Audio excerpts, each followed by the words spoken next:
You're listening to In Network, Nordic's podcast series where we explore healthcare and technology with experts from around the globe. Hello and welcome to the Designing for Health podcast. I'm Nordic's Chief Medical Officer, Dr. Craig Joseph. On this episode, I'm joined by Baylor Scott White's Lisa Kilgore for a wide-ranging conversation about the hidden infrastructure that keeps modern healthcare safe and what happens when we take it for granted. We talk about why medical devices can't be treated as isolated tools, but instead as part of a tightly coupled ecosystem. Lisa draws on her unusual career path to explain why standardization, reliability, and cybersecurity in medical devices are fundamentally patient safety issues, not just IT concerns. We also dig into why designing for the real world means getting out of conference rooms and onto clinical units, and how leaders can use data and narrative to drive change. It's a practical, grounded discussion for healthcare executives and physician leaders responsible for outcomes, risk, and resilience. Let's plug in.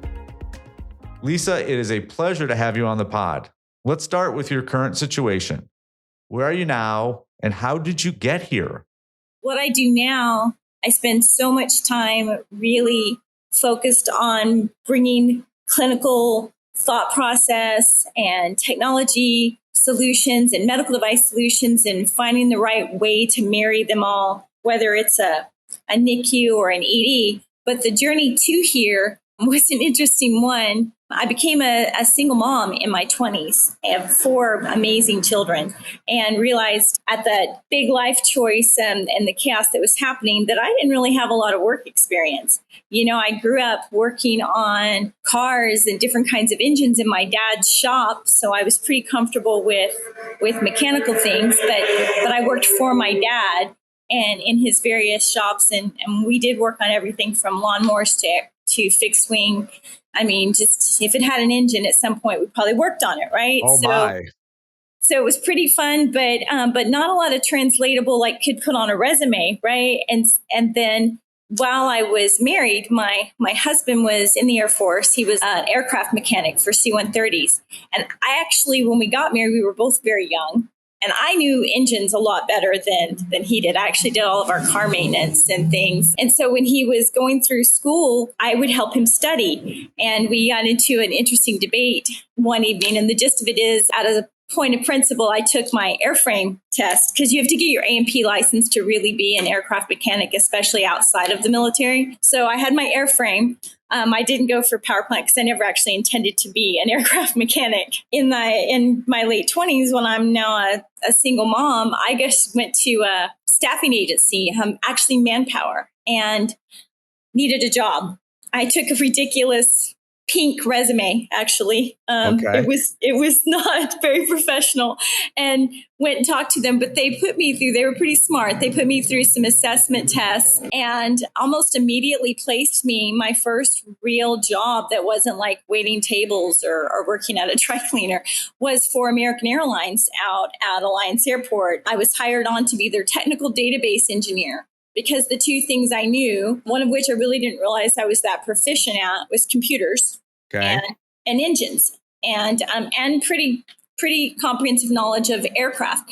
So they had these old Fox Pro and DB1 access databases. I mean, just some really bad stuff. And they were getting the new Trent 777 because Rolls builds engines for aircraft, and they had a satellite office out at Alliance. So I got hired on there to help convert their databases and actually translate some of what they call the TVs, the technical revisions for their engines, and put them into relatable instruction guides for aircraft mechanics. So, which was a really bizarre thing to do, but it was comfortable. I actually felt really comfortable doing it. And I began to grasp pretty quickly that when it came to technology, engineering, I had a really good understanding of it. I picked it up really fast. I was really good at it.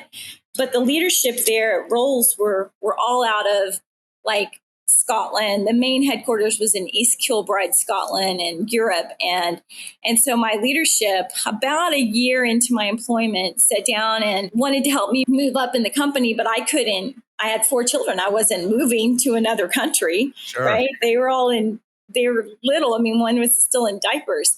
And so he actually got me a job interview over the phone at UT Southwest with one of their technical managers. And I was hired over the phone after just one interview. And I got into working for hospitals at that point. I started out as a night operator working on servers and data centers. But pretty quickly, I'm a problem solver. That's how my brain works. And these kinds of technology and mechanics worked really well for me, but also looking at situations where there's a problem, I need to get to a solution, right? And so from a critical thinking aspect, working in that environment, in the 90s, a lot of IT shops, particularly in hospitals, were not very evolved. At one of the hospitals I worked with, and I'm going to avoid saying hospital names going forward, but at one of the hospitals I worked for, the group would kind of shut down and do peer-to-peer doom, around 4:00. Because this was the mindset, right? So most of the people that I worked with were really amazing computer people. I mean, IT centric people, but not necessarily, it wasn't like I was often the grown up in the room, right? The one that was going, okay, but we have to work now. We have to solve this problem. Yes. So very quickly I became the supervisor and manager for desktop, then data center operations. I over service desk for a while, organizing the group and using those skills to improve process, solve problems. We were doing a lot of sneaker net, again, but not a very mature environment. I actually see a lot of parallels to how we're managing and engaging with medical devices to the 90s and how IT evolved. And so the thinking is not dissimilar. My leadership was pretty much willing to let me do whatever I kind of wanted to do as long as I was taking on the work, right? If I would do the work. Now, most of the time it was without additional pay or title. I was the only girl in the IT team, but I really loved it and I wanted to get better. And I saw this chance when I was working out on the actual hospital floors to help, to use what I was doing and actually help. And that kind of became the theme of everything I started to do. I mean, later on, I eventually pursued my EMT and paramedic certification. And the whole purpose was to make sure I could better understand specific workflows and technology and begin to look at it from more of a clinical lens. Sure. The nurses and the providers and the anesthesiologists that I've worked with over the years have all been incredibly patient with my more geek IT brain and helping me learn what I don't know around clinical practice. And so I've really invested. It's been a constant journey of education to know as much as I can, and from all of the different perspectives, how we can do better in healthcare. Yeah. But that's kind of my journey. I love it because it's kind of like you were the go-between between kind of airline or, aircraft mechanics and the IT world. And now you're the go-between between healthcare systems and the IT world. You mentioned medical devices, and I'd like to kind of pick up on that because that's a lot of what you do or have done in the past. And, one of the things when we were preparing for this call was that you mentioned that I hadn't really thought about before is that a lot of people make a mistake of thinking of these devices as kind of just a one-off thing, but not understanding it's not isolated. It's part of this big whole connected ecosystem. Did I get that right? And how is that important? You did, and while there are still some devices that work in a kind of a standalone fashion. You've got your mobile ultrasound that they can take up and grab images, and it doesn't necessarily have to talk to something.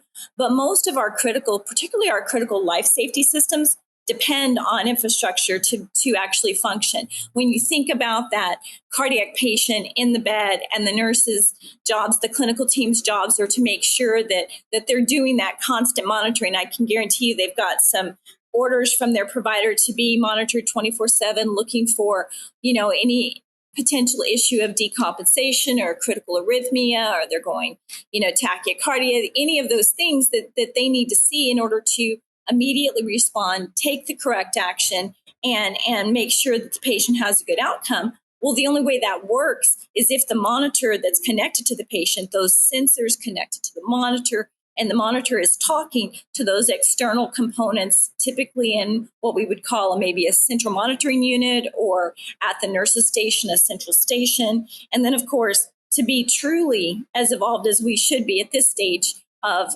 development, the data should be present in all of the charts. So providers that are checking on their patients are getting a notification from a nurse to do a intervention, or from a telemetry technician.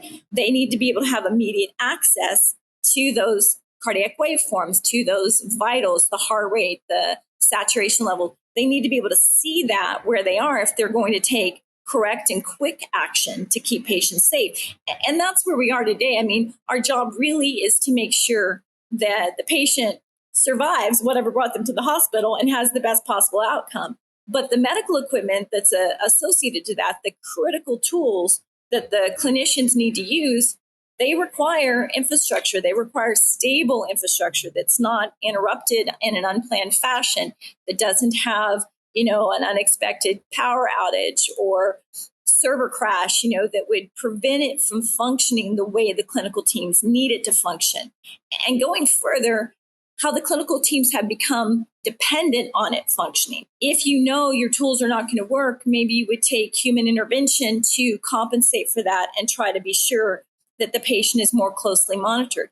But all hospitals today, their staffing models are really designed, their clinical practices are designed around these tools functioning. Sure. Right. So we have to do that job and make sure it's the right tool, that it's the right design, and that the foundation that it sits on, that technology foundation that it sits on, is performing as well and as safely and consistently as we can make it. So that really is most of my job now.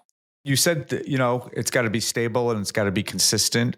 And that leads me to a word that clinicians call the S word. It's not that word. It's not that standardization.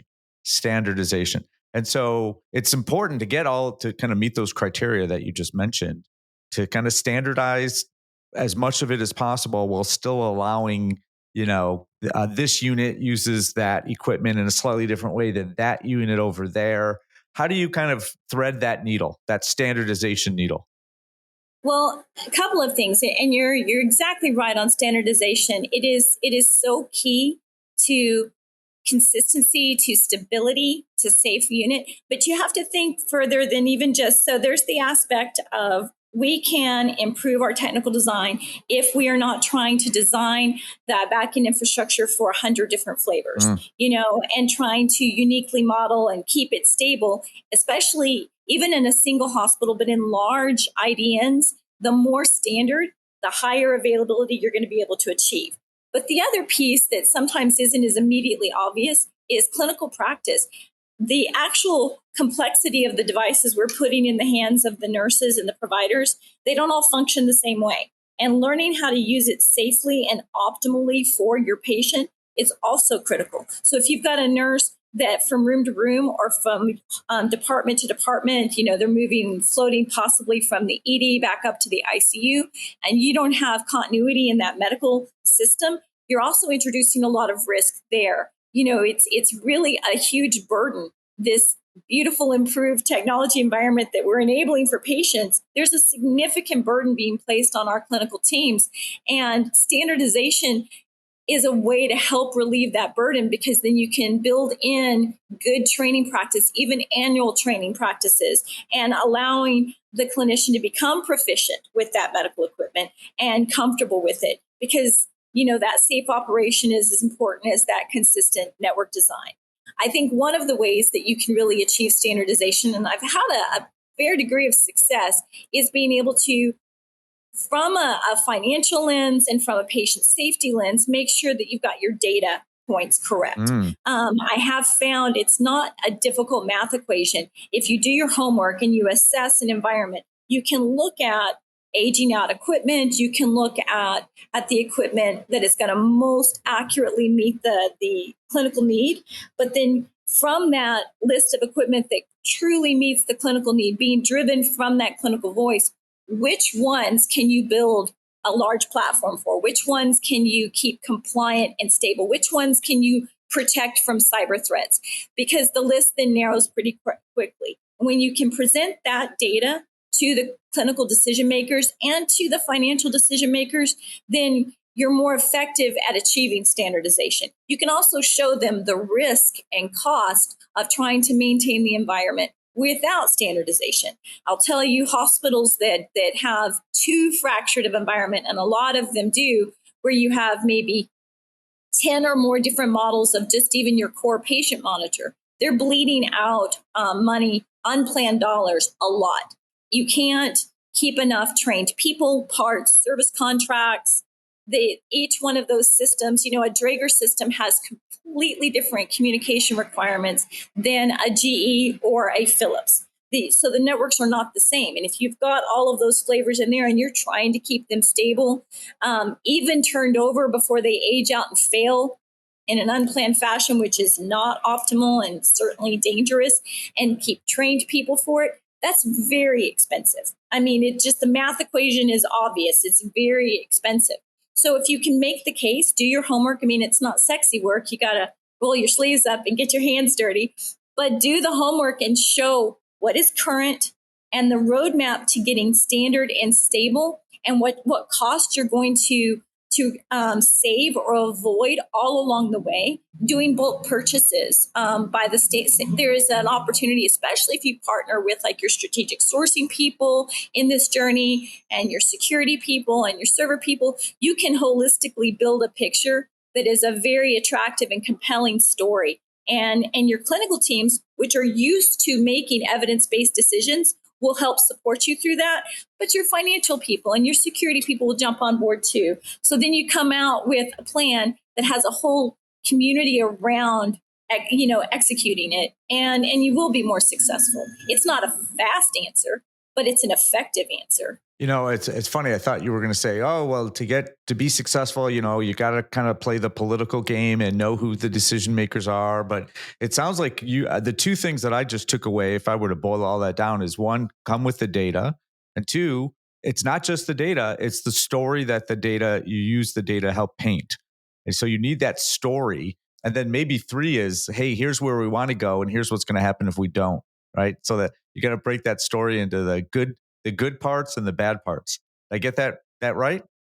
Yeah, but you're not wrong in the politics and relationships. It's just that I think that you can soften the pain of that by building those relationships and creating those allies, so to speak, as you're collecting the data. When you're walking the floors and doing the hard work of getting the right answers, listening to the people that are dealing with it, whether you're listening to the difficulty strategic sourcing has for trying to figure out what is the right answer when they're not necessarily medical device experts, they're finance experts, right? They're purchasing experts. And listening to the pain point that the nurse has, in the emergency department, or the anesthesiologist has in the OR, when you're listening to them, you're going to find opportunities to help them along this journey. So by the time you present your data, you actually have a community of allies. So it does make that political landscape a lot easier to navigate if you can do it that way. Again, these aren't super fast answers. I do think you have to prioritize a little bit, but I think that's how you can do it. One of the things that folks are often coming to the conclusion, I think nowadays, is security.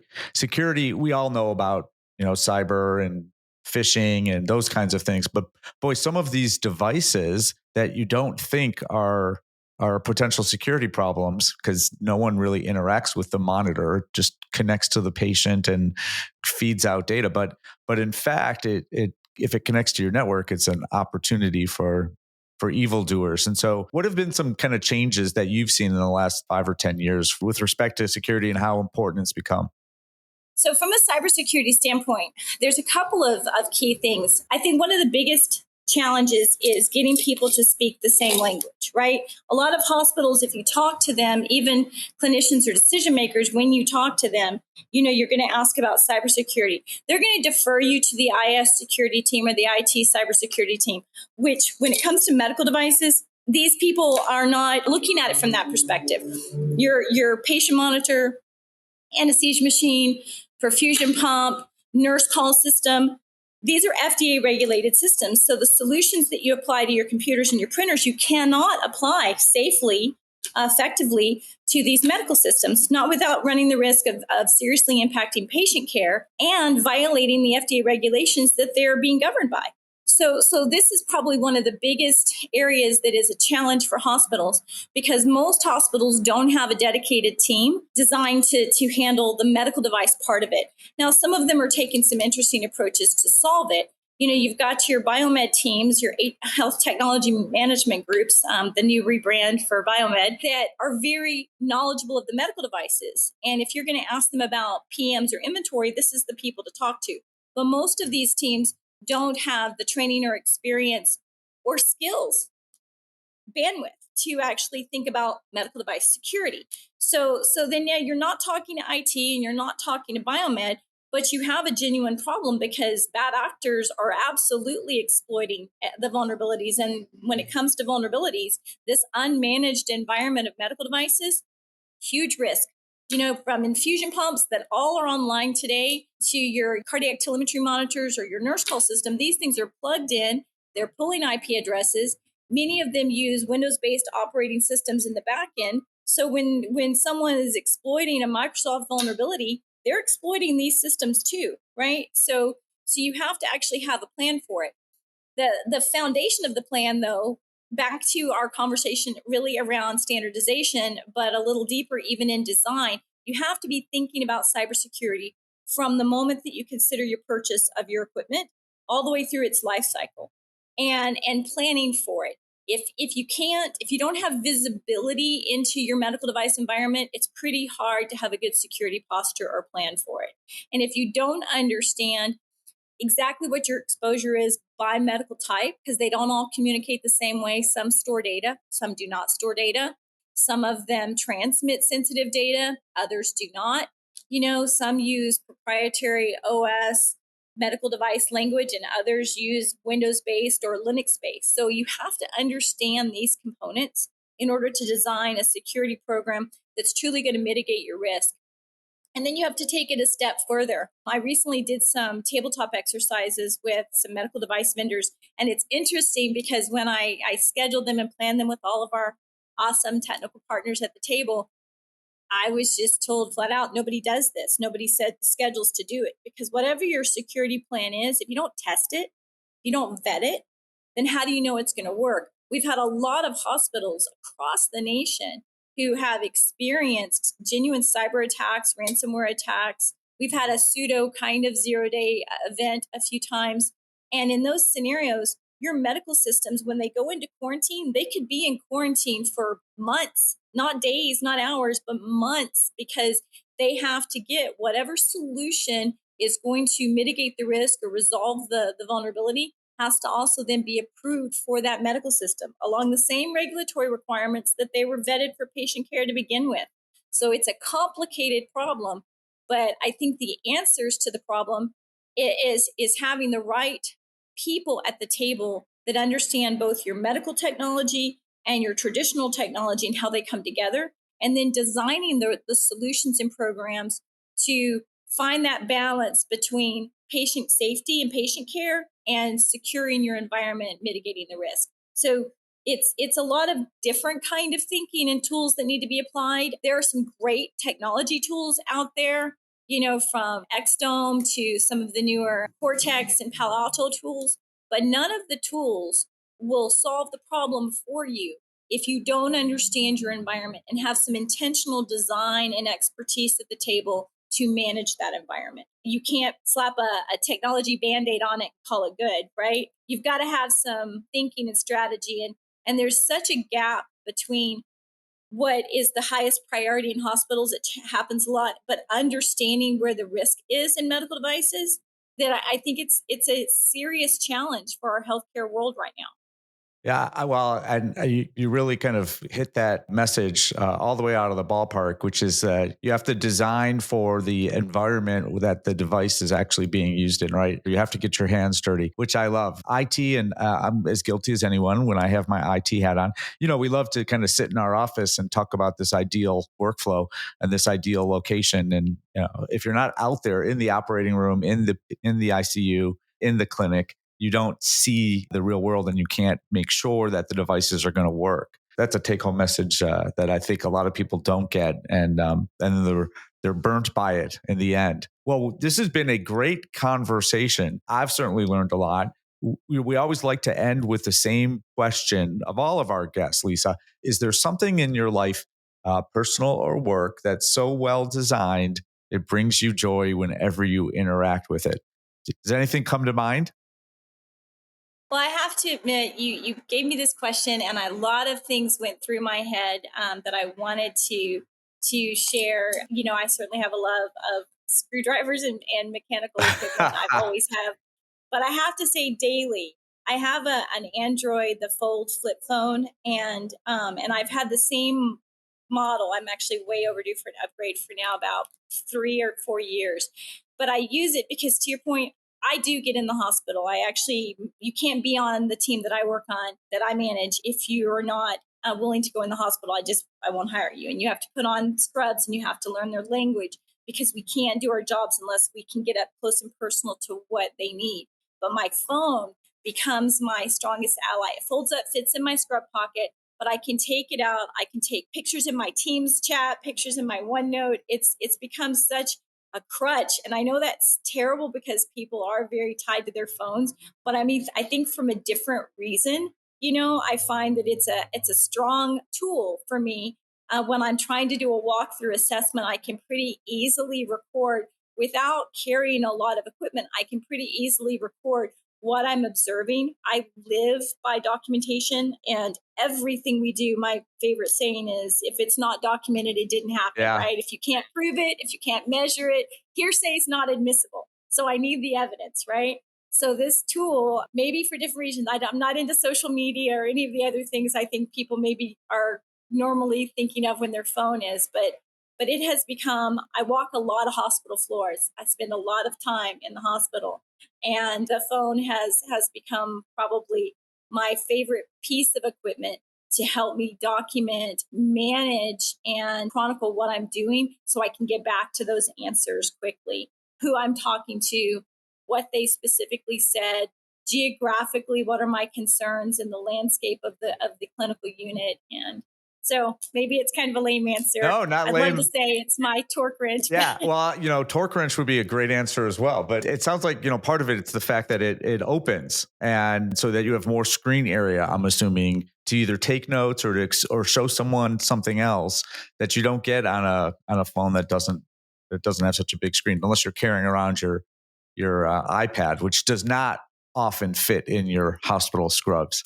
It does open, and I can also prop it up and sit it down and record while I'm using my hands for other things. It's kind of has its own little stand for it that works really well, but it's fairly compact. And I usually have my Bluetooth on, so when it's in my pocket, I can also because I'm always doing multiple things, right? I am a crazy multitasker. And so I can answer those quick calls. I'm walking the halls of one hospital while another one's calling me, and I can do that. So it's this multi-purpose. I only need the one tool, right, to do all of those things. I love it. Well, thank you so much. This was great, and it really kind of hits home, about technology doesn't live by itself. It needs to work, and to make it work, ideally, you really have to understand everything that's around it. So, thank you for helping us learn or relearn that lesson. It's been great talking to you. Well, I appreciate the time and the interest. Favorite topic. And I think if we all had this kind of mindset together, our nurses and doctors want to teach us to do better, but the patient in the beds, it's our responsibility for all of us that are involved.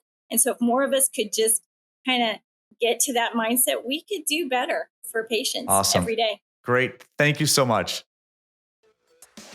Thanks for tuning in. We hope you enjoyed today's episode. For more on Lisa, follow her on LinkedIn. Check back for more episodes of Designing for Health wherever you listen to podcasts or on nordicglobal.com. We'll see you again next time on Designing for Health. If you enjoyed this episode, please leave us a 5-star rating and a review. This helps others find the podcast as well.